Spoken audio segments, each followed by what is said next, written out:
kereta modern berkecepatan tinggi di negara-negara ASEAN. Nama saya Ricky Suwarno, berdiri di atas pundak dua superpower Amerika Serikat China melihat masa depan Indonesia. Kereta modern berkecepatan tinggi di negara ASEAN, Laos, secara resmi dibuka minggu lalu dan merupakan salah satu proyek Belt and Road China yang akan membawakan transformasi ekonomi berkecepatan cepat bagi negara mantan koloni Prancis ini. Saat ini, kereta semi cepat Laos menjadi kereta tercepat di Asia Tenggara yang menghubungkan China dan Laos. Laos, negara yang terkurung daratan ini, akhirnya membuka pintu negaranya dan diharapkan dapat menghilangkan kemiskinannya lewat proyek BRI. Kereta tercepat di Asia Tenggara ini memiliki panjang 1035 km, menghubungkan Kunming, China ke Vientiane, ibu kota Laos. Konstruksi kereta ini memakan waktu 5 tahun. Semuanya menggunakan teknologi China. Total biaya 9 miliar dolar, di mana sepanjang perjalanan akan melewati puluhan terowongan dan jembatan, serta gunung dan lembah. Dengan kecepatan tertinggi 160 km per jam, kereta ini akan mampu mengangkut turis dan bisnismen dari China ke Laos dalam waktu singkat.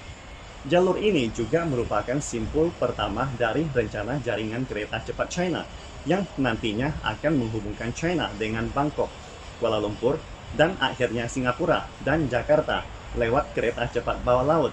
Seperti halnya kereta yang menghubungkan semua negara daratan di Uni Eropa. Selama pembangunan rel kereta cepat, pihak pembangun China dan Laos menghadapi berbagai kesulitan, sehingga penerapan teknologi tinggi sangat diperlukan untuk pembangunan proyek-proyek berkualitas tinggi dan berefisiensi tinggi. Mereka harus menembus 167 terowongan dan membangun 301 jembatan baru sepanjang 712 km. Misalnya, China Railway Electrification Bureau bertanggung jawab atas pembangunan kereta cepat listrik dari Kunming ke Vientiane. Biro ini telah mendirikan stasiun kerja konstruksi cerdas di perbatasan China dan Laos dengan mengandalkan konstruksi digital dan konstruksi cerdas penggerak roda 2 dengan gambar konstruksi waktu nyata dan data pengukuran yang ditampilkan di layar platform data besar perintah pengiriman. Di masa lalu, data harus dikumpulkan secara manual dan dimasukkan ke komputer, sehingga banyak data tidak terhubungkan. Namun sekarang, berdasarkan penentuan positioning satelit navigasi Peito dan teknologi pemindaian inframerah, perangkat pengukuran terintegrasi untuk parameter konstruksi jaringan juga telah dikembangkan, sehingga dapat mengintegrasikan perhitungan, pengukuran, dan berbagi data. Tim teknis konstruksi profesional kereta semi cepat China, Laos, telah berturut-turut menyelesaikan 15 hasil penelitian ilmiah seperti integrasi infrastruktur jaringan di kawasan hutan hujan tropis, desain dan teknologi yang dioptimalkan sebanyak 65 item, mengembangkan dan menerapkan 27 alat pintar, 11 perkakas pintar, dan mewujudkan konstruksi intelektual yang lengkap proses kereta semi cepat China Laos. Selain itu, peralatan cerdas seperti platform operasi cerdas terowongan terintegrasi yang dikembangkan selama konstruksi elektrifikasi kereta semi cepat China Laos telah mengisi kesenjangan domestik China sendiri. Dulunya, banyak negara di dunia membutuhkan waktu 2 jam untuk membuat garis panduan 500 meter. Tetapi sekarang China dapat merencanakan ribuan kilometer peretakan trek hanya dalam 1 jam. Dengan waktu 80 hari untuk membuat rekor 500 km peletakan trek. Mesin peletakan rel sepanjang 500 meter yang dikembangkan secara independen oleh China diletakkan tepat di bawah panduan mode operasi pemosisian profil jelajah otomatis. Penggunaan teknologi navigasi canggih seperti Peito dan Internet of Things telah mengubah mode pengaturan operasi garis panduan terlebih dahulu dengan inspeksi visual. Warga Laos sangat bangga dan senang dengan kereta cepat ini, kata Dawson Pachan Thavong, Wakil Presiden Eksekutif Kamar Dagang dan Industri Nasional Laos.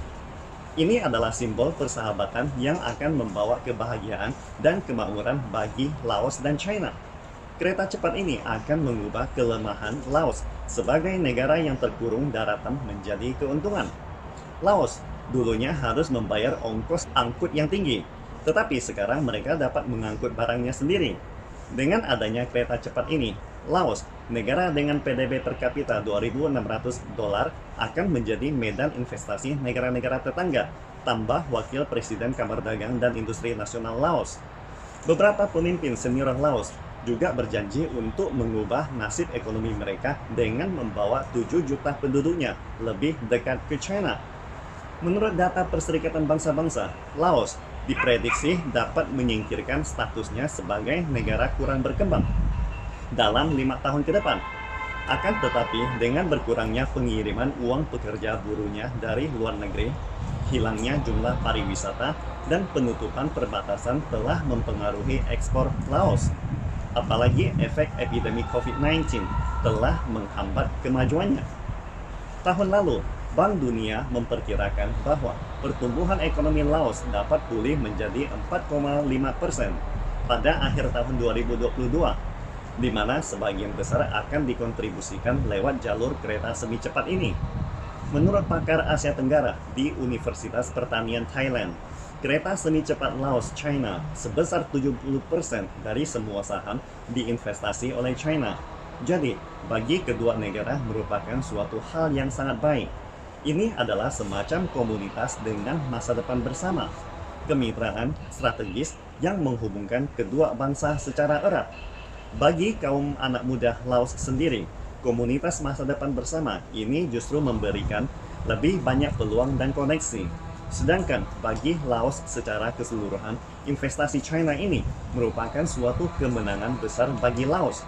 Berhubung Laos memiliki anggaran keuangan yang sangat tipis dan keterbatasan sumber daya manusia, sehingga kereta semi cepat menjadikan Laos sebagai negara ASEAN pertama yang memiliki kereta modern berkecepatan tinggi.